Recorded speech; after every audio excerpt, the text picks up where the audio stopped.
नमस्कार दोस्तों, आपका स्वागत है भक्ति बीट्स आरवी क्रिएशंस में।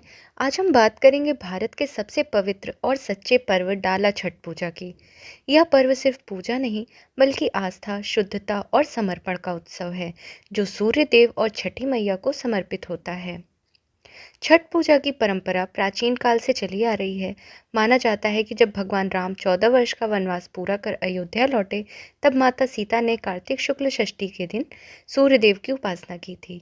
यहीं से यह परंपरा आरंभ हुई। इसी दिन छठी मैया, जो सूर्य देव की बहन मानी जाती हैं, उनकी आराधना की जाती है, ताकि संतान की रक्षा, स्वास्थ्य और समृद्धि बनी रहे। छठ पूजा का आरंभ होता है नहाय खाए से। इस दिन व्रती स्नान कर शरीर और मन की शुद्धि करते हैं।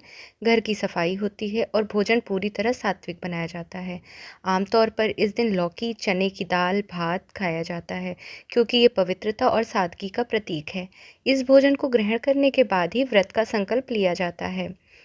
खरना, आत्मसंयम और भक्ति का दूसरा दिन होता है खरना। इस दिन व्रती पूरे दिन बिना अन्न और जल के रहते हैं। संध्या होते ही स्नान कर मिट्टी के चूल्हे पर गुड़ की खीर, रोटी और केला का प्रसाद बनाते हैं। संध्या समय सूर्य देव को अर्पित कर यह प्रसाद ग्रहण करते हैं। यही प्रसाद अगले दिन घाट पर ले जाया जाता है। इस दिन से शुरू होता है 36 घंटे का कठिन निर्जला उपवास। संध्या अर्घ, सूर्यास्त की पूजा। तीसरा दिन सबसे खास होता है संध्या अर्घ का। इस दिन व्रती बांस की टोकरी में ठेकुआ, केला, नारियल, फल और दीपक लेकर नदी या तालाब के घाट पर पहुंचते हैं। पूरा वातावरण छठ मैया के गीतों से गूंज उठता है। केलवा जस गईल बलमजी, भक्त सूर्यास्त के समय जल में खड़े होकर सूर्य देव को अर्घ अर्पित करते हैं। यह दृश्य श्रद्धा, प्रेम और त्याग का प्रतीक होता है। उषा अर्घ, नई शुरुआत का दिन। चौथा और अंतिम दिन होता है उषा अर्घ का।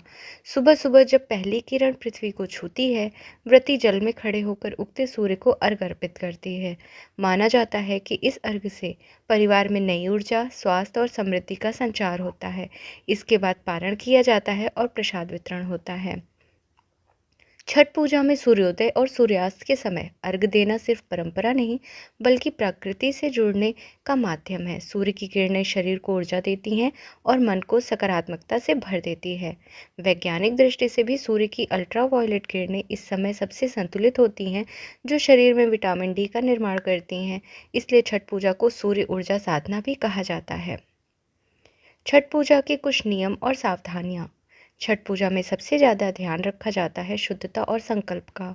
इस दौरान घर में लहसुन, प्याज का प्रयोग नहीं होता। पूरी पूजा बिना नमक के सात्विक भोजन से की जाती है। बर्तन, कपड़े और प्रसाद सब कुछ नया या एकदम स्वच्छ होना चाहिए। किसी भी व्यक्ति का अपमान या झूठ बोलना इस व्रत में अशुभ माना जाता है। छठ मैया का आशीर्वाद सबको ऐसे ही मिलता रहे। छठ पूजा हमें सिखाती है कि जब हम प्रकृति, जल और सूर्य की पूजा करते हैं, तो जीवन में प्रकाश अपने आप आ जाता है।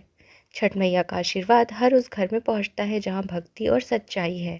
इस वर्ष 2025 में जब आप छठ व्रत करें, तो मन में यही भाव रखें, मैं सूर्य देव और छठ मैया का आशीर्वाद पाने आया हूँ। घाट पर सूर्य की किरणें इतनी सुंदर लगती हैं कि मन मोह लेती हैं।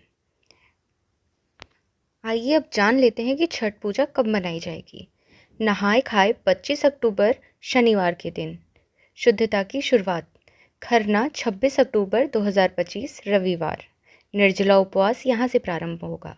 संध्या अर्घ 27 अक्टूबर 2025 सोमवार को होगा। उषा अर्घ यानी सुबह का अर्घ 28 अक्टूबर 2025 मंगलवार, उगते सूर्य को अर्घ व पारण का दिन। अगर आपको ये वीडियो जानकारीपूर्ण और भावनात्मक लगी हो, तो इसे लाइक ज़रूर करें, शेयर करें और हमारे चैनल भक्ति बीट्स आरवी क्रिएशन को सब्सक्राइब करना ना भूलें। जय छठी मैया।